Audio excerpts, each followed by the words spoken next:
Salut, c'est Jimmy du Comics Corner, métro Oberkampf à République, et aujourd'hui c'est à mon tour de passer dans le corner.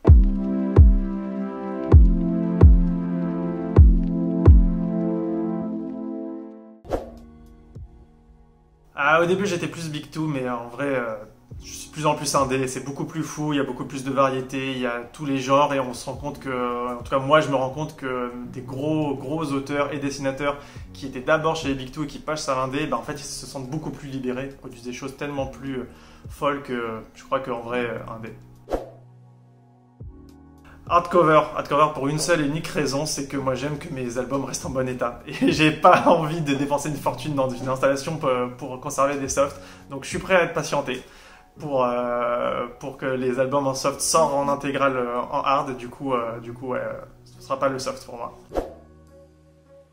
VF parce que même si je vais me faire peut-être des ennemis chez les puristes, VF je trouve que les traducteurs français font globalement un très bon boulot, un boulot très compliqué d'ailleurs, et voilà, je connais les comics depuis que je suis tout petit, j'ai grandi avec les trad en français et du coup c'est le choix du cœur.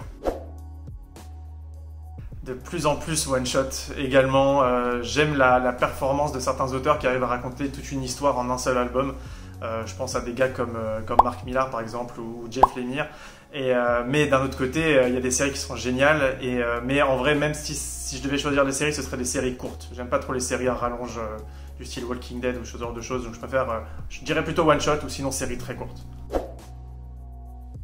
Alex Ross parce que je trouve qu'il fait partie de ces dessinateurs à peu près inimitable. C'est-à-dire qu'on voit un dessin d'Alex Ross, on le reconnaît immédiatement. Alors évidemment, dès l'auto, enfin je veux dire n'importe qui, si on a l'œil assez affûté, on le reconnaît immédiatement.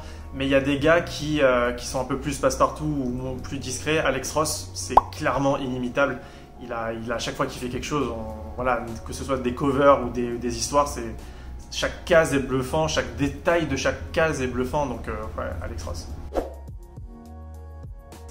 C'est dur là, c'est le choix du cœur. J'ai envie de dire Curse of the White Knight, même si White Knight, c'est ça, sans l'un, il n'y aurait pas eu l'autre.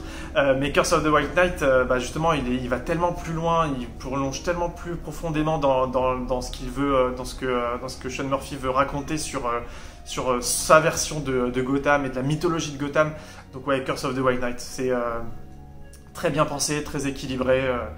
Voilà, il y a le bon ratio histoire-action, donc c'est ouais, Curse of the White Knight finalement.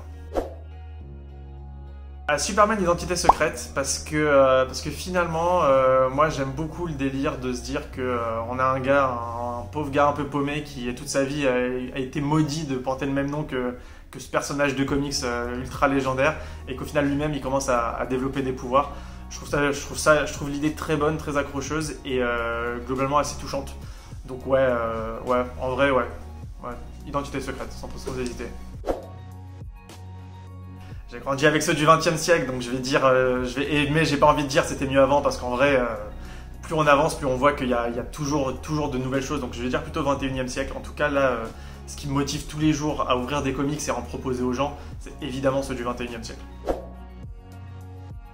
Sentient m'a fait un effet un peu choc, c'est-à-dire que c'est de la SF un peu minimaliste, assez simple, c'est un one-shot, et qui a tout dit en seulement un album.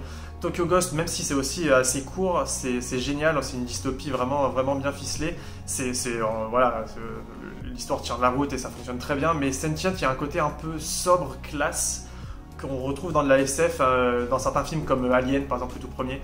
Donc ouais, je dirais plutôt Sentient pour son côté sobre et classieux. Je crois que ce sera Lex Luthor, pour une simple et unique raison, c'est que il n'arrête pas de dire que tout ce qu'il fait c'est pour l'humanité. Qu'en gros il cherche à protéger l'humanité des menaces extraterrestres, ou entre guillemets à faire en sorte que l'humanité arrive à rattraper le retard qu'elle a accumulé par rapport à toutes les puissances extraterrestres, dont Superman est un très bon exemple. Bon, même s'il est complètement mégalo et que c'est un tueur de sang-froid, Joker l'est tout autant, mais je pense qu'il y a un côté humain chez Lex Luthor qui manque au Joker pour être pour moi quelqu'un qui pourrait être, allez, le temps d'une soirée sympathique. Scott Snyder, mais je vais tricher, je vais dire Scott Snyder pour tout ce qu'il fait en indé. C'est-à-dire que Scott Snyder, ça sera plutôt pour American Vampire, pour Severed, ou pour ce genre de choses. Scott Snyder, quand il fait de la grosse monture, bah voilà, avec les Batman et autres, je trouve ça génial, mais je trouve ça un peu too much. Donc ouais, je dirais Scott Snyder pour ses runs indé. Premier Dick Grayson, je le trouve génial. En même temps, je pense qu'il a l'avantage d'être le premier, ça veut dire qu'il a eu plus de temps pour être développé, pour être étudié en profondeur.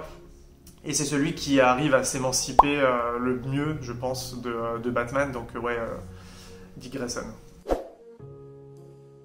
De 2020, je dirais que je pense que le Sentient qu'on a évoqué juste avant, c'est clairement un de mes coups de cœur. Il y a Curse of the White Knight évidemment, mais si je devais en choisir un, allez, sur les récents, on va dire Sentient, c'était très très bien. Et je suis gros fan de SF avant d'être fan de super-héros, donc ouais, Sentient, c'était bien. Et je pense à Nous trois. C'est aussi de la SF. Donc Grant Morrison et Quite Lee au dessin. Génial, c'est un récit extrêmement court, hein, c'est un one-shot qui doit faire même pas 100 pages. Mais tout y est, de l'action, de la SF, de l'amour, de l'humanité, une fin qui vous donne envie de pleurer. Donc ouais, s'il faut avoir lu un truc, allez, j'ai envie de dire Nous trois. Il y en a plein d'autres, hein, mais Nous trois. Moi, ce que j'aime avant tout, c'est les comics, et je pense qu'on est nombreux à partager cette passion. Mais ce que je me suis rendu compte, que ce que j'aimais encore plus, c'est de pouvoir en parler avec des gens. Donc, pouvoir apparaître dans ce genre de format, c'est toujours un plaisir. Pouvoir accueillir des gens dans ma librairie, c'est toujours un plaisir, même quand c'est juste pour discuter et parler comics. Donc voilà, le message est passé. N'hésitez pas à regarder plus de vidéos comics, à en lire toujours plus, et n'hésitez pas à venir me rendre visite.